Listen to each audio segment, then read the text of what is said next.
Bonjour, aujourd'hui on se retrouve pour un atelier portant sur le thème compréhension écrite et orale, proposer des activités efficaces et motivantes. Cet atelier a eu lieu dans le cadre du projet La littérature plurilingue comme outil d'enseignement et d'apprentissage des langues de la Caraïbe, porté par l'association On Continue et financé par l'Organisation internationale de la francophonie. Alors, aujourd'hui, on va justement s'intéresser à la compréhension écrite et orale. Donc, tout d'abord, quelles activités proposer pour travailler et développer la compréhension? Donc, il faut déjà savoir que le texte est partout dans notre vie quotidienne. Ça peut être un menu sur les produits qu'on utilise, dans les magazines, sur des flyers qu'on peut voir ou des affiches, et bien sûr sur les réseaux sociaux que tous les élèves utilisent. Donc, c'est pour ça qu'il faut développer cette faculté pour les apprenants à comprendre et à lire des textes et à écouter aussi l'audio. Par contre, l'audio est plus difficile, c'est plus difficile d'être exposé à la compréhension orale, bien sûr, quand on est dans un pays anglophone. Il y a ensuite des stratégies mises en place par les bons lecteurs, ce qu'on appelle les bons lecteurs. Donc, certaines sont présentées ici. Donc, par exemple, adopter un rythme de lecture régulier. Et pour ça, il faut entraîner les élèves à ne pas s'arrêter à chaque mot qu'ils ne comprennent pas et à essayer de continuer leur phrase et d'en déduire le sens global. Même s'il y a un mot ou deux mots qu'ils n'ont pas compris, ils pourront quand même comprendre le sens de la phrase. Ensuite, il est important de prononcer les mots en silence et de lire les mots, les phrases, le texte dans la tête avant de travailler la prononciation. Quand on est face à des apprenants, à des élèves, on peut avoir tendance à leur demander de lire des passages d'un texte. Et en fait, on se rend compte que quand ils lisent directement à haute voix, ils ne comprennent pas forcément le sens puisqu'ils s'appliquent à lire les mots. Donc, ils s'occupent de la prononciation particulièrement sans avoir forcément compris le sens. Donc, ce qui est intéressant, c'est de leur demander de commencer par lire le texte dans leur tête et ensuite, éventuellement, de faire lire quelques phrases pour travailler la prononciation. Ensuite, il faut leur apprendre à mobiliser leurs connaissances antérieures. Donc, ça peut être du vocabulaire, ça peut être des temps qu'ils auront identifiés ou même des thématiques. Donc, pour ça, il faut leur demander de s'appuyer sur ce qu'ils connaissent déjà de leur langue maternelle et essayer de faire des liens entre les mots. Donc, ce qu'ils connaissent déjà et leur langue maternelle. Donc, voilà, de vraiment mobiliser le maximum de connaissances pour découvrir un texte. Et enfin, il faut s'appuyer sur la cohérence du texte, les différentes parties, l'enchaînement des parties, la structure. Et ça permettra aux élèves de mieux comprendre le sens. Donc, par exemple, vous pouvez faire repérer les mots de liaison, les connecteurs entre les idées, les mots qui permettent d'éviter les répétitions, par exemple, de leur demander s'il y a une phrase avec « en », à quoi ça correspond, ou s'il y a deux phrases et dans la deuxième, on dit « ce dernier », à quoi ça correspond, etc. Donc, c'est important de développer ces stratégies parce que plus ils les mettront en place, plus ça sera facile pour eux de comprendre le sens d'un texte. Ensuite, pour la compréhension orale, il y a des difficultés particulières puisque ça met en œuvre le rythme, le débit de la parole, l'intonation qui est différente en fonction des pays, les accents qui peuvent être différents en fonction des régions et bien sûr le type de voix. Donc tout ça, c'est à prendre en compte pour les documents que vous allez diffuser à vos élèves. Et l'élève doit décoder les sons et faire des hypothèses pour comprendre le sens. Donc, ça, c'est important. Et pour travailler ça, il faut justement travailler la phonétique, puisque s'ils arrivent à mieux entendre les sons, à mieux repérer les sons, ils pourront les associer plus facilement aux mots qu'ils entendent. Utiliser des documents authentiques intéressants. Donc, dans les documents audio que vous proposez, c'est toujours mieux d'avoir des documents qui vont intéresser vos élèves. Ils seront plus motivés pour être attentifs dans l'écoute. Proposer des activités d'anticipation et de pré-écoute pour leur permettre de rentrer plus facilement dans le document. Donc, si vous commencez le cours en disant juste « on va écouter un document et trouver de quoi ça parle », ça va être difficile. Ils vont devoir déjà identifier le contexte, le thème, etc. Alors que si vous proposez une activité en amont sur justement le thème du document, ça va leur permettre de mobiliser leur vocabulaire, tout ce qu'ils connaissent sur la thématique, et ensuite de mieux comprendre directement de quoi parle le document. Et enfin, il faut les entraîner à faire des hypothèses, des déductions et des inductions, c'est-à-dire quand ils ne comprennent pas un passage ou un mot, essayer vraiment de se poser des questions par rapport à ce qu'ils ont compris dans l'ensemble. Qu'est-ce que ça peut vouloir dire? Et ça se travaille aussi.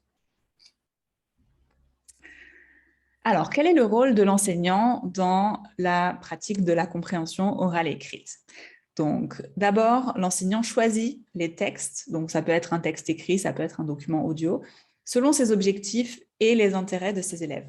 Donc, c'est pour ça que, comme j'ai dit tout à l'heure, il faut privilégier les documents qui vont être intéressants parce que ça va motiver les élèves pour écouter ou lire le document. L'enseignant choisit aussi ces textes selon leur apport ou leur intérêt en soi. Donc, ça peut être un intérêt textuel, par exemple, pour découvrir la structure d'un texte. Ça peut être un intérêt thématique. Donc, le texte va vous permettre d'aborder une certaine thématique, l'égalité des genres, la nourriture, etc. Ou linguistique, pour découvrir un certain type de vocabulaire ou un certain point de grammaire. Enfin, l'enseignant organise ces documents pour faciliter la compréhension. Et ça, c'est très important. Vous n'allez pas, si vous avez par exemple 2 documents, un document écrit, un document audio, vous n'allez pas les mettre n'importe où dans votre séance. Donc, par exemple, il faut voir parmi ces 2 documents, ou ces 3 ou 4 documents, lesquels sont les plus faciles ou vont permettre de mieux comprendre les suivants et les organiser pour faciliter justement la compréhension. Vous devez aussi prévoir des activités qui faciliteront la compréhension. Bien sûr, vous ne mettez pas l'élève juste face à son document en lui disant « débrouille-toi tout seul ». Ça ne marche pas comme ça. Donc, les activités que vous proposez doivent bien sûr faciliter l'accès au sens. Donc, par exemple, comme je l'ai dit tout à l'heure, proposer une activité avant l'écoute qui va permettre de mobiliser des connaissances sur la thématique ou sur le type de support. Vous pouvez aussi proposer une activité de vocabulaire avant un document un peu plus compliqué, etc. Donc là, les activités sont très importantes. Et enfin, vous devez aider vos élèves à mettre en place des stratégies. Et ça peut passer par une explication explicite en début d'année des stratégies ou des choses que les élèves peuvent mettre en place. Alors, on va voir justement quelles activités on peut mettre en place pour la compréhension et de quelle façon. Donc, la première activité, c'est la mise en route ou l'exposition. On peut aussi l'appeler sensibilisation, anticipation, etc. Mais bon, c'est la première étape, on peut dire justement la mise en route. Et son objectif, c'est de permettre à l'apprenant de mobiliser ses connaissances sur le sujet et d'entrer plus facilement dans la séance complète. Donc pour ça, vous pouvez travailler avec un nuage de mots, par exemple, que vous pouvez faire ensemble ou de façon collective, par exemple, si vous êtes en classe virtuelle ou en écrivant les mots au tableau si vous êtes en présentiel. Vous pouvez aussi utiliser une carte mentale à compléter par les élèves, par exemple. Si vous avez un certain thème, par exemple le cinéma, vous pouvez faire des catégories et demander aux élèves de mobiliser leur vocabulaire, donc tout ce qu'ils connaissent sur les différentes catégories. Vous pouvez simplement faire un brainstorming en demandant, voilà, si je vous dis vacances, à quoi est-ce que vous pensez? Et vous pouvez aussi commencer par une image, comme dans l'exemple précédent, où vous leur demandez de décrire l'image, à quoi ça leur fait penser, qu'est-ce qu'ils voient, etc. Et de deviner peut-être le thème de la séance. Donc, vous avez quelques exemples ici de mise en route prises dans des fiches pédagogiques. Donc, par exemple, ici, c'est un remue-ménage avec une affiche. Donc, on peut justement avoir quelques questions à partir de cette affiche. Ici, vous avez simplement une image. Donc, décrivez l'image, faites des hypothèses sur le thème d'aujourd'hui. et ensuite une discussion. Et là, vous avez aussi la description d'une image. Regardez cette photo, faites des suppositions sur la vie de cet homme, que pensez-vous des tatouages, etc. Donc ensuite, on passe à la découverte du document et à sa compréhension. Et là, on a plusieurs étapes, encore une fois. Donc, on commence par la prélecture. Donc ça, c'est utiliser le paratexte, la nature et la structure du document pour commencer la compréhension sans faire lire le texte aux apprenants. Donc ça, c'est très important et c'est une étape qui est souvent mise de côté ou oubliée quand on fait une séquence pédagogique. Donc là, par exemple, part 2, observez ce document, identifiez le nom du site, la rubrique choisie et faites des hypothèses sur le sujet de l'article à partir des photos. Donc, vous voyez qu'on commence déjà à poser des questions sans même que les élèves aient lu le texte. Et ça leur permet justement de commencer à comprendre de quoi le texte va parler sans même avoir lu. Donc ça, c'est très important, il ne faut pas l'oublier. Ensuite, on a la compréhension globale. Et ici, il faut vraiment identifier la situation de communication et les informations essentielles. Donc ça, c'est vraiment le sens général. Et pour ça, vous pouvez donc poser certaines questions. Par exemple, lisez l'article, identifiez l'auteur, le sujet, le pays. Vous pouvez utiliser un vrai-faux. Donc, par exemple, donc ça, ce sont les informations principales. Retrouvez l'ordre d'une histoire, par exemple. Donc ça, c'est vraiment les événements principaux. Il n'y a pas besoin de connaître tous les détails pour retrouver l'ordre, en fait, les étapes. Et bien sûr, un QCM. Donc, par exemple, au début du clip, on voit un danseur, un élève, un prof de sport, un entraîneur, etc. Donc, plusieurs façons de faire cette première partie. Ensuite, on passe à la compréhension détaillée. Et ici, il faut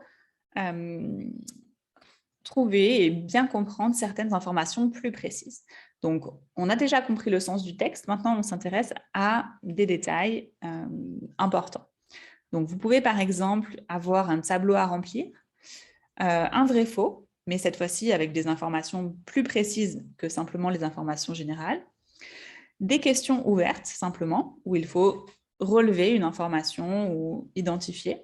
Par exemple, dans quelle ville trouve-t-on la majorité des hôtels? Qu'est-ce qu'il faut principalement voir dans le sud? Et un QCM, là aussi, c'est assez facile, mais sur des questions bien précises. Pour la compréhension orale, c'est quasiment la même chose. On a aussi une étape d'anticipation ou de pré-écoute.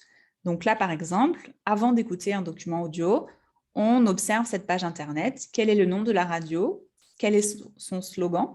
Et on peut même demander, d'après vous, de quoi va parler l'émission d'aujourd'hui. On peut faire identifier aussi la rubrique. Donc, par exemple, ici, on a un road trip sur mesure, donc il faut faire identifier ça. Et d'après vous, de quoi va parler l'émission? Donc, qu'est-ce qu'un road trip? Est-ce que vous en avez déjà fait, etc. Ensuite, on a la compréhension globale. Donc, écoutez cet extrait. Qui est Baptiste et pourquoi il passe à la radio? Donc là, ce sont vraiment deux questions très générales. Et la compréhension détaillée. Donc, réécoutez et répondez. Que propose le site? Comment il fonctionne? Quel est le public visé, etc. Donc là, on a une liste d'informations à identifier. Alors, comment motiver les apprenants? Et ça, c'est quelque chose qui n'est pas forcément facile quand on travaille la compréhension écrite ou la compréhension orale, puisque ce sont des activités qui ne sont pas forcément très ludiques en elles-mêmes. Donc déjà, pour les activités, il faut choisir des documents authentiques. Ça, je l'ai beaucoup répété et c'est quelque chose qui est très important.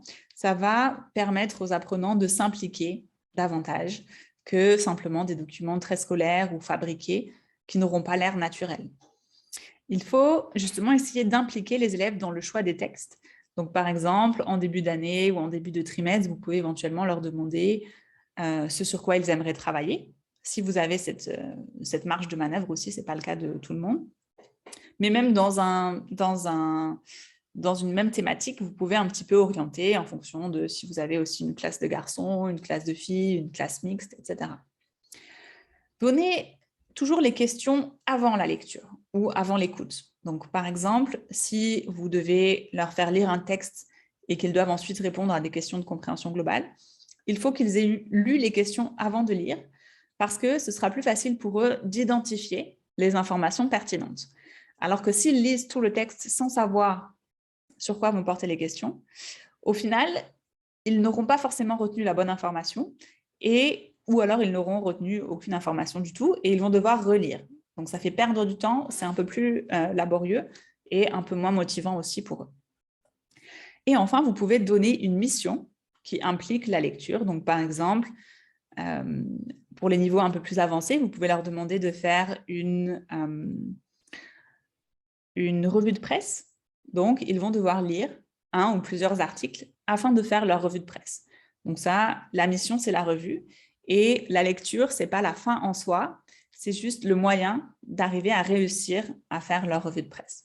Donc ça peut être une motivation supplémentaire. Ensuite, vous pouvez ajouter de l'interactivité, surtout en cette période maintenant où on a les cours en ligne et où tous les élèves utilisent la technologie dans la plupart des cas.